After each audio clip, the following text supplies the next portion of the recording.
નમસ્કાર દર્શક મિત્રો, હોટ ટોપિક કાર્યક્રમમાં આપનું સ્વાગત છે અને આપની સાથે હું છું શિવમ.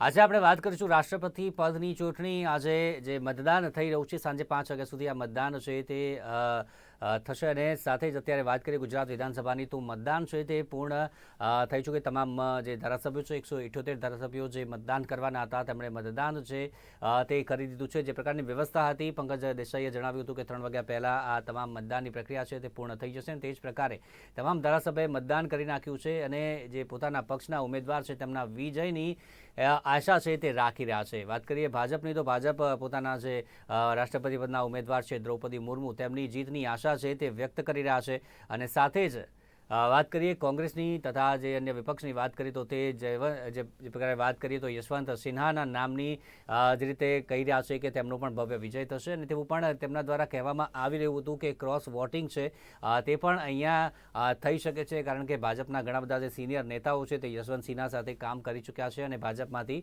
જે રીતે યશવંત સિન્હાને પણ વોટ મળી શકે છે. પરંતુ હાલના જે સમાચાર સામે આવી રહ્યા છે જેમાં કોંગ્રેસને એક આશા હતી, જે રીતે વાત કરીએ તો આગામી ચૂંટણી એનસીપી અને કોંગ્રેસ સાથે મળીને પણ લડી શકે છે તેવી પણ જે અહેવાલો આવ્યા હતા, પરંતુ એનસીપી તરફથી કાંધલ જાડેજા દ્વારા એક ફટકો આપવામાં આવ્યો છે કોંગ્રેસને. એમના દ્વારા કહેવામાં આવ્યું છે કે તેમણે એનડીએના ઉમેદવારને વોટ આપ્યો છે, એટલે કે ચોક્કસથી એક કોંગ્રેસને એક ફટકો પડ્યો છે. તેના પર પણ વાત કરીશું. તેમણે ક્રોસ વોટિંગ કર્યું છે, એટલે કે કોંગ્રેસ જે પ્રકારે કહી રહી હતી કે ભાજપમાંથી ક્રોસ વોટિંગ થશે અને યશવંત સિન્હાને વોટિંગ મળશે, પરંતુ જે પ્રકારના સમાચાર સામે આવ્યા છે તેનાથી કોંગ્રેસને ચોક્કસથી એક ઝટકો છે તે લાગી શકે છે અને વધુ પણ કેટલા ક્રોસ વોટિંગ થયા હશે તેના પર પણ જે ચર્ચાઓ છે તે અત્યારે થઈ રહી છે.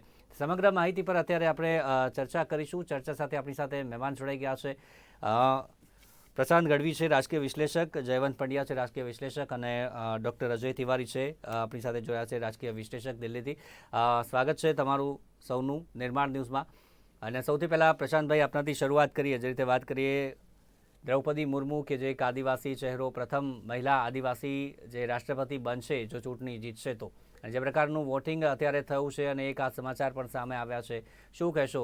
યશવંત સિન્હા અને દ્રૌપદી મુર્મુ કેવી અગ્નિ પરીક્ષા? એટલે આમ તો રાજકીય સમજણ આવી, આઝાદી થઈ ગઈ પછી આટલા દાયકામાં રાષ્ટ્રપતિ અને રાજ્યસભા આ એક એવી બે ચૂંટણીઓ હતી કે જે આવે અને જાય કોઈને ખબર નહોતી પડતી. પણ જ્યારથી એનડીએ ની સરકાર આવી છે ત્યારથી બધી જ વસ્તુની આપણને નાના નાની કોર્પોરેશનનું ઇલેક્શન હોય હૈદરાબાદનું તો પણ હવે ખબર પડવા માંડી છે, કારણ કે હાઇલાઇટ બહુ થાય છે. બાકી રાષ્ટ્રપતિ અને રાજ્યસભા જેટલું જરૂર હોય એટલું આવે. યુઝ્યુઅલી એકબીજાને રિસ્પેક્ટ, રાષ્ટ્રપતિની ચૂંટણી જે વોટિંગ પેટર્નથી થાય છે એટલે સત્તાધારી પાર્ટી, પહેલા એવું હતું કે ગઠબંધનની સરકારો બહુ મોટી રહેતી હતી એટલે ક્યાંક એવું લાગતું અહીંથી ક્રોસ વોટિંગ, ત્યાંથી ક્રોસ વોટિંગ, બીજા બધા ફેક્ટર. હવે મુખ્ય મુદ્દા ઉપર આવી જવું તો દ્રૌપદી મુર્મુ એટલે આઝાદી પછી પહેલી વાર કોઈ આદિવાસી મહિલાને પ્રમોટ કર્યા છે રાષ્ટ્રપતિ પદ માટે. અને એ આદિવાસી ફેક્ટરના હિસાબે પણ 2-3 સ્ટેટ એવા છે કે જે ભાજપથી વિમુખ છે, નારાજ છે, ભાજપની સામે પોતાની સરકાર બનાવી છે, પણ તેમ છતાં માત્ર ઉમેદવારને ધ્યાનમાં રાખીને, જેમ કે ઝારખંડ મુક્તિ મોરચાની આપણે વાત કરીએ તો એ ઝારખંડ આમ બીજેપી થી વિમુખ કહેવાય, સામે કહેવાય, કટ્ટર હરીફ કહેવાય, પણ તેમ છતાં એમણે ટેકો જાહેર કર્યો.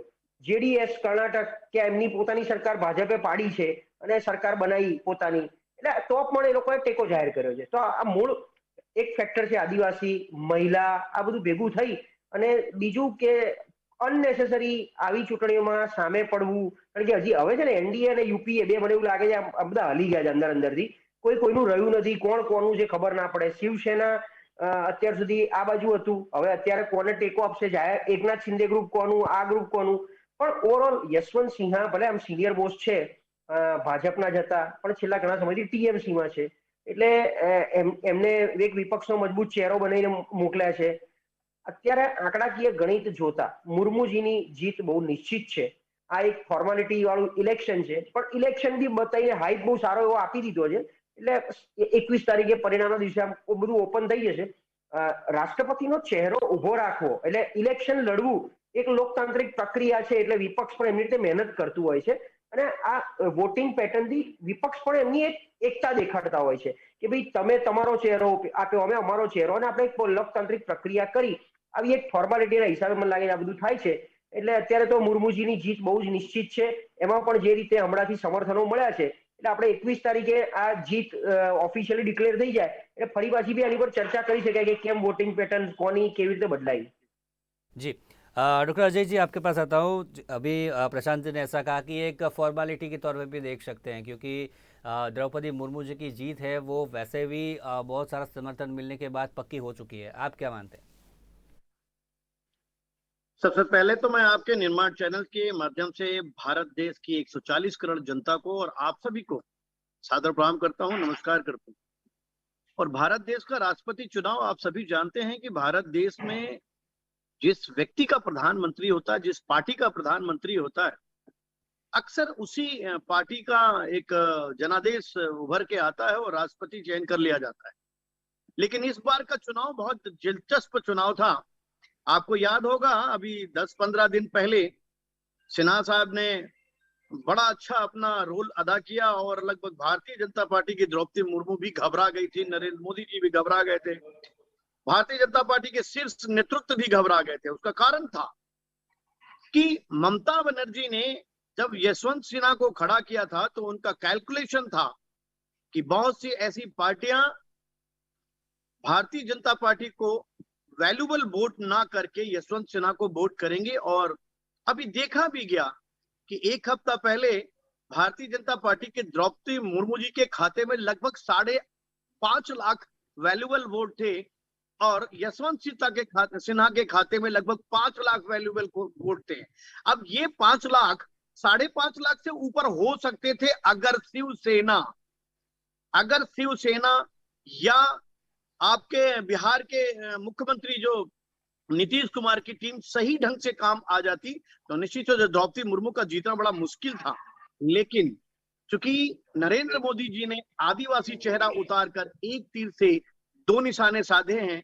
एक तो राजनीतिक पटल पर भारत देश में पहली बार आदिवासी महिला उतार कर उन्होंने गुजरात, कर्नाटका, केरला, आपका उड़ीसा और झारखंड सब जगह के आदिवासियों को अपने साथ जोड़ने का काम किया है, जिसकी वजह से आप देखिए उड़ीसा के मुख्यमंत्री ने सीधा सीधा जो भारतीय जनता पार्टी के विरोध में है उसके बावजूद भी मुर्मू जी का साथ दे दिया। तो ये वैल्यूबल वोट कम हो गया, ये वैल्यूबल विपक्ष का कम हो गया। शिवसेना ने अपने वोट को भारतीय जनता पार्टी में अपने आप को सुपरसीड करने के लिए, उसके साथ जुड़ने के लिए साबित किया। शिवसेना ने उन्हें दरकिनार कर रखा हुआ है। कुछ लोगों ने विधायकों को इसलिए रोक रखा है, किनारे कर रखा है कि भाई साहब कहीं ऐसा ना हो कि ये भाजपा में चले जाएं। और आज वह स्थिति बड़ी बढ़िया रोचक वोटिंग चल रही है। अभी दिल्ली में वोटिंग जो हो रही है, आज सेशन भी शुरू हुआ है, मानसून के सत्र में लोकसभा का सेशन का शुरू होना और आज की डेट से वोटिंग का शुरू होना, यह भी एक महत्वपूर्ण बात है। और आज द्रौपदी मुर्मू को लगभग 6.25 लाख यानी कि 6,70,000 वैल्यूबल वोट का आंकड़ा मिल चुका है। और विपक्ष के यशवंत सिन्हा को लगभग जो विपक्ष के यशवंत सिन्हा 5-5.5 लाख तक एक हफ्ता पहले थे, आज वो 4.5 लाख तक पहुंच गए हैं।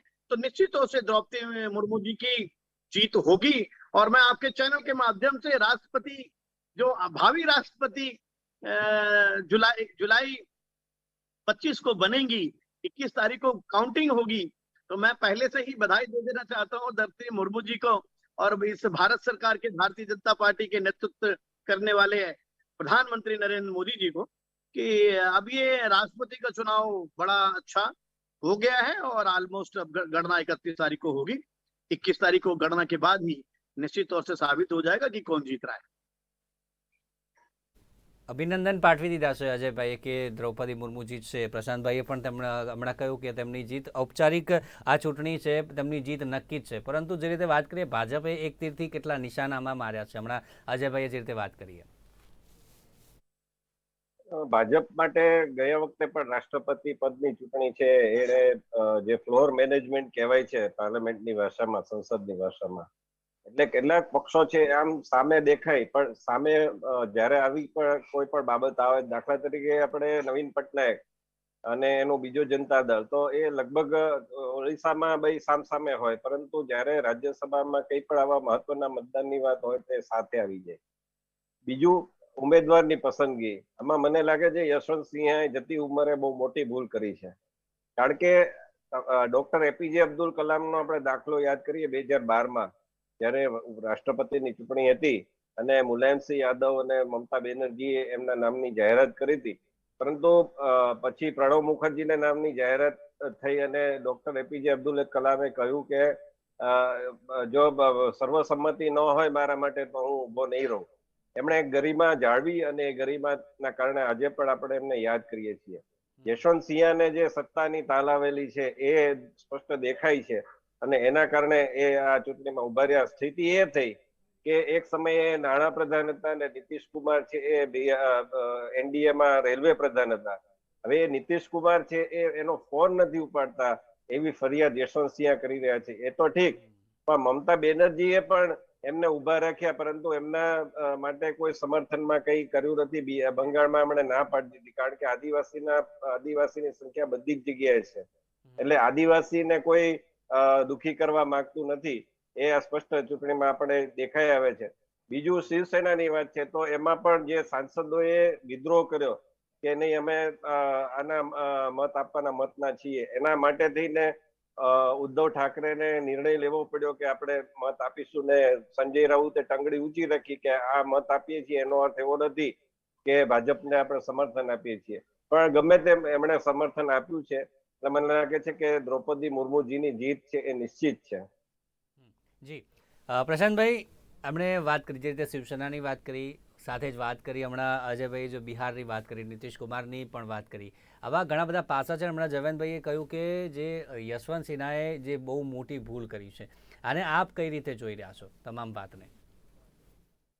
એમાં એવું હતું કે જયારે અમે માર્ચ એપ્રિલમાં આનું કેલ્ક્યુલેશન કરતા હતા ને ત્યારે બહુ જ કટ્ટર એમ 51% ને 49% વોટ બેંક થતી હતી બંને બાજુ, એનડીએ અને યુપીએ. અને લગભગ 75 જેટલા રાજ્યસભાના મેમ્બર રિટાયર. 57ની તો ચૂંટણી આપણે જોઈ બહુ બધી જગ્યાએ. એટલે જો એ વખતે વોટિંગ પેટર્ન અને એ વખતે રાજ્યસભામાં કંઈક ચહલ પહલ થઈ હોત ઉમેદવારને લઈને, ક્યાંક યુપીએ ને વધારે રાજ્યસભા મળી ગઈ હોત તો ક્યાંક અસર કરતું હતું. પણ જે રીતે લગભગ જેમ ઘીના ઠામમાં ઘી બધા પડતા ગયા, એનડીએ ના રાજ્યસભા બી વધતા ગયા અને પ્લસ મુર્મુજીનું નામ આવ્યા પછી 2 સ્ટેટ આખા ફરી ગયા. 2 સ્ટેટ એટલે એની વેલ્યુ પ્રમાણે બહુ મોટી વસ્તુ કહેવાય છે. આજે આશા જ ન હોય કે ઝારખંડ મુક્તિ મોરચો ક્યારે સપોર્ટ કરે, પણ એમણે આદિવાસી હોવાના નાતે એમને સપોર્ટ કર્યો.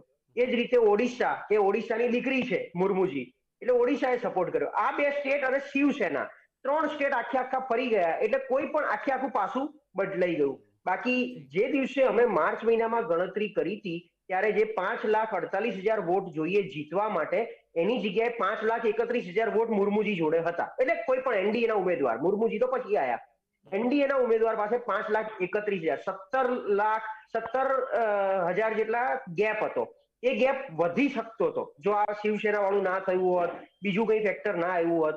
અને યુપીએ ના ઉમેદવાર પાસે 5 લાખની આસપાસ વોટ હતા. એટલે બહુ જ કસમેકસ ને કાંટે કી ટક્કર હતી. એ વખતે પણ અમે ડિબેટમાં એવું બોલ્યા હતા કે આ વખતે પહેલીવાર રાષ્ટ્રપતિની ચૂંટણી કાંટાની ટક્કરની જેમ દેખાઈ રહી છે. પણ જેમ માસ્ટર સ્ટ્રોક મારવામાં તેમાં આપણે જેમ ગણીએ છીએ કે ભાઈ મોદીજી સ્માર્ટ છે, ઉમેદવાર લઈ આવો એના ઉપર ઘણો બધો ફેર પડે છે. આ એ બધા ચોખ્ઠા ક્યાંક ગોઠવાય ઓટોમેટિકલી. એટલે આખા રાજ્યો તબદીલ થઈ ગયા, આખા રાજ્યો કાયદેસર સરેન્ડર થઈ ગયા. આની પાછળ 2-3 દબાણ હોઈ શકે. એક આ જાતિગત દબાણ છે, એક ચહેરાનું દબાણ છે, ત્રીજું એનડીએ નું પોતાનું દબાણ છે કે અત્યારે ઓલરેડી દરેક જગ્યાએ જ્યાં ભાજપની સરકાર નથી ત્યાં કેન્દ્ર વર્સિસ રાજ્યની બહુ મોટી લડાઈઓ ચાલે છે. એટલે એને પણ કંઈક ડેમેજ કંટ્રોલ આવી રીતે એક આમ હાથ લાંબો કર્યો, જે ભલે ઘટક પક્ષ ન બને એનડીએ નો, પણ એક હાથ લાંબો કરે સ્ટેટ, એવું એક ચિત્ર ઉપસ્યું છે. મને એવું લાગે છે કે રાષ્ટ્રપતિની ચૂંટણી આમ ખરેખર સર્વસંમતિથી થવું જોઈએ, કારણ કે સૌથી ઉચ્ચ સન્માનીય પદ છે. એટલે એનડીએ વર્સિસ યુપીએ ના થાય, આપણે તો એવું ઈચ્છીએ આ પદ માટે એટલીસ્ટ. મને થોડા સમય પહેલા ઉપરાષ્ટ્રપતિની ચૂંટણીમાં આપણે ગાંધીજીના પ્રપૌત્ર ગોપાલ ગાંધીએ દાવેદારી કરી હતી. હવે એક બાજુ આપણે ગાંધીજીને રાષ્ટ્રપિતા કહેતા હોય, એક બાજુ સૌહાર્દ અને સંવાદની આપણે વાતો કરતા હોઈએ, એ યુપીએ ના હતા ઉપરાષ્ટ્રપતિના ઉમેદવાર. તો પણ એનડીએ એમની સામે ઉપરાષ્ટ્રપતિ ઉભા રાખ્યા હતા અને એનડીએ ના જીત્યા હતા. આપણને જો ગાંધીજી પ્રત્યે પ્રેમ હોય તો હું તો કહી દઉં કે ભાઈ ગોપાલભાઈ ગાંધી આવતા હોય ત્યારથી બીજા કોઈએ ન જ ભરવું જોઈએ નામાંકન, કારણ કે ગાંધીજીના પ્રપૌત્ર છે. પણ હવે એકદમ આટલી ચોખ્ખી હરીફાઈ લડવી જ છે, લોકોને સત્તા પ્રાપ્તિ જોઈએ જ છે, લેબલ જોઈએ જ, એટલે હવે આખી ભાષા બદલાઈ ગઈ છે. ઓવરઓલ અત્યારે કાંટાની ટક્કરથી બહાર છે. આંકડો બહુ ક્લિયર છે અને જેમ તિવારી સાહેબે કીધું એમ 6.5 એટલે એનીથિંગ અબાઉટ 6.25 lakhsનું વોટિંગ મને મુર્મુજીમાં જોવા મળી રહ્યું છે. એટલે 21મી તારીખે આપણે કાઉન્ટિંગના દિવસે ફરી પાછું એક વર્બલ શુભેચ્છા પાઠવીશું અને 25મી ઓફિશિયલ શુભેચ્છા પાઠવીશું. એટલે જે રીતે તમામ જગ્યાએથી જે રીતે સમાચાર સામે આવી રહ્યા છે કે દ્રૌપદી મુર્મુની જીત પાકી છે, અને માસ્ટર સ્ટ્રોકની વાત કરીએ કે દર વખતે આ પ્રકારનું જોવા મળે છે, અને સર્વસંમતિની જે પ્રકારે વાત કરીએ તો પહેલાં એનડીએના જે જાહેર થયા અને જે ઉમેદવાર, ત્યારબાદ ચર્ચા તો કરવામાં આવી કે સર્વસંમતિથી યશવંત સિન્હાને બનાવવામાં આવે, પરંતુ જે એનડીએની વાત કરીએ તો જે ભાજપ દર વખતે માસ્ટર સ્ટ્રોક મારવામાં એક્સપર્ટ છે, અને તે જ પ્રકારે ઝારખંડ મુક્તિ મોરચાએ સાથ આપ્યો, ઓડિશાએ સાથ આપ્યો, અને ત્યારબાદ શિવસેના તે પણ જે साथ आप्यो, તેના કારણે અત્યારે द्रौपदी मुर्मू की जीत बाकी है चौक्कसથી। अजय जी, जिस प्रकार से अभी क्रॉस वोटिंग की हम बात करें तो एक प्रकार से बंगाल में जो बीजेपी की बात करें उनको ऐसा डर था, ऐसा अहवाल भी आया था कि उनको क्रॉस वोटिंग का डर है, तो जिस प्रकार से सभी जो एमएलएस हैं उनको एक जगह पे रखे थे, बाद में विधानसभा लेके गए और उसके बाद उनको वोटिंग कराया गया, तो क्रॉस वोटिंग का कहीं से ऐसा दिल्ली की बात करें, कहीं से ऐसा आया है कि यहाँ से क्रॉस वोटिंग हुई है? नहीं, अभी तक तो क्रॉस वेटिंग का नहीं आया है, लेकिन ये जरूर हुआ है कि मैं प्रशांत जी की बातों से बहुत सहमत हूँ। और आदरणीय आपसे कहना चाहता हूं कि मुझे याद है भारत देश के प्रथम राष्ट्रपति डॉक्टर राजेंद्र प्रसाद जब प्रथम राष्ट्रपति बने थे तो उस समय का माहौल निर्विरोध राष्ट्रपति बने थे, और इस बार वाकई कांटे की टक्कर थी और हर पार्टी का व्यक्ति घबराया हुआ था कि क्रॉस वोटिंग ना हो जाए, या कोई ऐसा हमारा पार्टी का कोई एमएलए या सांसद की तो नहीं थी, लेकिन एमएलए की उसको बहुत ज्यादा चिंता थी कि हमारा एमएलए क्रॉस वोटिंग कर ना दे। और शायद वो क्रॉस वोटिंग कर भी सकता था यदि बीजू पटनायक और छत्तीसगढ़ और बिहार और यहाँ तक कि आप ले सकते हैं गोवा के भी कुछ लोग जो तैयार थे, या महाराष्ट्र, इन सारे लोगों का अगर एकीकरण हो जाता, यशवंत सिन्हा जी इनको मनाने में कामयाब हो जाते, तो शायद क्रॉस वोटिंग हो जाता। मुझे नहीं लगता कि क्रॉस वोटिंग हुआ होगा, क्योंकि हर व्यक्ति को आज की डेट में लोकसभा और विधानसभा के नियम के बारे में पता है कि क्रॉस वोटिंग कितने काउंटिंग में करना है, आगे उस पर क्या असर पड़ेगा। वैसे राष्ट्रपति के चुनाव में कोई भी क्रॉस वोटिंग करता है तो उस पर कोई दबाव नहीं बन सकता है लॉ के हिसाब से, लेकिन जब वो राष्ट्रपति के चुनाव होने के बाद जब उस पर कोई आपदा गिरती तो उस बात का डर तो विधायकों को है ही, इसलिए क्रॉस वोटिंग नहीं हुआ है। जी, અને ક્રોસ વોટિંગની વાત કરીએ જયવંતભાઈ, આપણે અહીંયા જો કાંધલ જાડેજાની વાત કરીએ, એનસીપીના જે ધારાસભ્ય, જે કુતિયાણાથી ધારાસભ્ય છે, તેમની આપણે વાત કરીએ તો તેમણે ક્રોસ વોટિંગ કર્યું છે, અને તેમણે ખુદ વાતનો જે રીતે એમણે કહ્યું છે કે મેં વિકાસના કામો જે રીતે થયા છે તેના આધારે મેં મારું વોટિંગ આપ્યું છે, અને જે રીતે હમણાં વાત કરીએ તો તેમના જે ઉપલા જે હાઈકમાન્ડ દ્વારા જે એક્શન પણ લેવામાં આવશે તેવું પણ કહેવામાં આવે છે, તો કેટલું બને છે તેમણે જે ક્રોસ વોટિંગ કર્યું છે, તેમણે એનડીએને વોટ આપ્યો છે, તો આગળ કોઈ પગલાં લઈ શકે છે હાઈકમાન્ડ? એનસીપી ના બે ધારાસભ્યો છે, એમાં શું પગલા લે? અને આ પહેલી વાર નથી થયું, અગાઉ પણ રાજ્યસભાની ચૂંટણીમાં પણ કાંધલ જાડેજા છે એને ભાજપના ઉમેદવારને સમર્થન આપ્યું હતું, અને ઘણી વાર આપતા રહે છે। એટલે આ જે એનસીપી ના જે અહીંયાના બધા પ્રવક્તા અને બધા હોય છે ઊંચી ઊંચી બોલતા હોય, પરંતુ ખરેખર તો એમના પક્ષમાં જ, કારણ કે શરદ પવારે પોતે જ મહારાષ્ટ્રમાં 2014માં ભાજપની સરકારને બહારથી સમર્થન આપ્યું હતું અને સરકાર બનાવી હતી। એટલે શરદ પવાર છે એ માત્ર ને માત્ર સત્તા માટેના રાજકારણના ખેલાડી છે, અને એ પેલા જનસંઘ સાથે પણ સરકારમાં બેઠા હતા, કોંગ્રેસ સાથે જ્યારે કોંગ્રેસમાંથી નીકળ્યા અને એનસીપી બનાવી, જે વિદેશી કૂળના મુદ્દે સોનિયા ગાંધીના, એ પછી પછીના બીજા વર્ષે મહારાષ્ટ્રમાં કોંગ્રેસ સાથે એમણે સરકાર બનાવી હતી। એટલે એમના માટે કોઈ નિયમ નથી, અને એટલા માટે જ એ જ્યારે વડા જેવા હોય ત્યારે એના પક્ષના ધારાસભ્ય પણ એ જ વિચારવાના કે મારી સલામતી, મારું સુરક્ષા બધું કઈ રીતનું છે, એટલે એ રીતે વિચારે ને એ પછી વિકાસનું નામનું બહાનું આપે જે કોઈ હોય તે। પણ કાંધલ જાડેજા છે એનું આ નવાઈનું નથી, પહેલી વારનું નથી, અગાઉ પણ એમણે ભાજપના ઉમેદવારને સમર્થન આપ્યું। જી પ્રશાંતભાઈ, આપ કંઈ કહેવા માંગો છો એ? અને બીજી વાત એ આ કોંગ્રેસની આપણે વાત કરીએ, કોંગ્રેસ એક પ્રકારે આશા રાખી કે એનસીપી સાથે મળીને ચૂંટણી લડશે આગામી, એવું પણ હતું, તો કોંગ્રેસને પણ આના દ્વારા એક ઝટકો વાગ્યો છે? પત્તાની રમતના એક જોકર હોય કે એને જ્યાં ફાવે ત્યાં ગોઠવાઈ જવાનું હોય। હવે એનસીપી છે ને આખા દેશમાં એવી બધી જગ્યાએ જોકરની જેમ ગોઠવાઈ જવું એમનું એક પેલું રહેલું છે, અને કાંધલ જાડેજામાં કેસમાં એવું છે કે એને ટેગની જરૂર નથી, ટેગને કાંધલ જાડેજાની જરૂર છે. હમણાં કાંધલ જાડેજા કાલ સવારે એવું જાહેર કરે કે ભાઈ હું તો ચૂંટણી લડવાનો છું, મારો પક્ષ ફાઇનલ નથી, તો ભાજપ પણ એને ઓફર કરે કે ભાઈ મારા પદેથી મારા પક્ષમાંથી લડો, કોંગ્રેસ પણ એને ઓફર કરે, અપક્ષ પણ જીતે. ના ના, એટલે કાંધલ જો જેવું કાંધલ ખાલી હું જાહેર કરી દે કાંધલભાઈ કે ભાઈ હું મારે લડવાનું છે, હું લડવાનો છું, ઉમેદવારી ભરવાનું છું, કયા પક્ષથી ભરવું મેં નક્કી નથી કર્યું, બધા પક્ષ આવીને મને કન્વિન્સ કરી દે તો બધા પક્ષ એની પાસે જાય. કારણ કે કાંધલ જાડેજાને કોઈ પક્ષની જરૂર નથી, એ એનો ટેગ ભારે છે પહેલું. આની પહેલા રાજ્યસભામાં પણ કાંધલ જાડેજાએ બીજેપીના ફેવરમાં મતદાન કર્યું હતું અને ત્યારે કોઈ એક્શન નહોતી લેવાય. બાકી એ વખત તો ભારત સોલંકીની કસમેકસ હતી. આ ગુજરાત પ્રદેશમાં એનસીપી ને લાવવા વાળા, સમજાવવા વાળા, બધું કરવા વાળા ભરત સોલંકીમાં બહુ મોટો રોલ હતો. તેમ છતાં ભરત સોલંકી હાર્યા રાજ્યસભા, કારણ કે કાંધલ જાડેજાએ ક્રોસ વોટિંગ કર્યું, બીટીપીએ એમને વોટિંગ નહીં કર્યું, આ બધું ચાલ્યું છે. એટલે કાંધલ જાડેજાના કેસમાં એનસીપી રિલેટેડ આવું છે. એનસીપી ક્યારેય ગુજરાત કે મહારાષ્ટ્રની બહાર નહીં, મહારાષ્ટ્રમાં ક્યાંય એક્શન લે છે. અજીત પવાર પૂછ્યા વગર ડેપ્યુટી સીએમ નું શપથ લઈ આવ્યા હતા, એમને ક્યાંય એક્શન લીધી, ઉપરથી ડેપ્યુટી સીએમ જ બનાવ્યા હતા. એટલે એનસીપી ક્યારેય કઈ કરે નહીં. એ બહુ સઘોડિયો ધર્મ વાળો પક્ષ છે, જેને જ્યાં જેમ ભાવે એમ ગોઠવાઈ જાઓ, તમને બધી છૂટ. એટલે પેલું નથી કે હરતી ફરતી દુકાન છે, જેને જ્યાં જેટલો માલ વેચવો હોય આપણો વેચી આવો, આપણે ગોઠવાયેલા રહેવા જોઈએ. પછી મંત્રી પદમાં હોઈએ, ધારાસભ્ય પદે હોઈએ, ત્યાં જોડાઈ જવાનું એવું. हाँ, यहाँ माल बेचाओ જોઈએ, हरती फरती दुकान છે. अजय जी आपसे अंतिम एक सवाल, जिस प्रकार से अभी द्रौपदी मुर्मू की जीत पक्की है, सभी लोग बोल रहे हैं आगाम जो अभी आगे जितने भी चुनाव है, हम लोकसभा के चुनाव की बात करें उससे पहले जिन जिन राज्यों के चुनाव है, जिस प्रकार से देख रहे हैं तो आदिवासी जितने भी समाज है हर पूरे राज्य में, सब राज्य में हम देख सकते हैं कि आदिवासी समाज है ही. एक प्रकार से सभी को बीजेपी ने अपनी तरफ कर लिया है. इसके बाद या इसके आगे भी अभी कुछ बीजेपी के लिए होगा कार्य बाकी? नहीं, ऐसा बिल्कुल नहीं कहा जा सकता कि द्रौपदी मुर्मू जी का अभी जो ये गेम था, आप देखिए टीएमसी ममता बनर्जी के पास बहुत वैल्यूबल वोट है. टीएमसी वैल्यूबल के साथ उभरती हुई पार्टी आप पार्टी जो दिल्ली से है, उसके साथ पंजाब भी है. ये दोनों एक महत्वपूर्ण, जिन्होंने अपने राज्य में, अलग राज्य में बहुत अच्छा वैल्यूबल वोट बना रखा है, इन दोनों के समर्थन के साथ अगर सोच लीजिए कि उड़ीसा, झारखंड, गोवा, ममता बनर्जी, मायावती, मुलायम सिंह, ये सारे इकट्ठे होते तो आज द्रौपदी मुर्मू का क्या होता.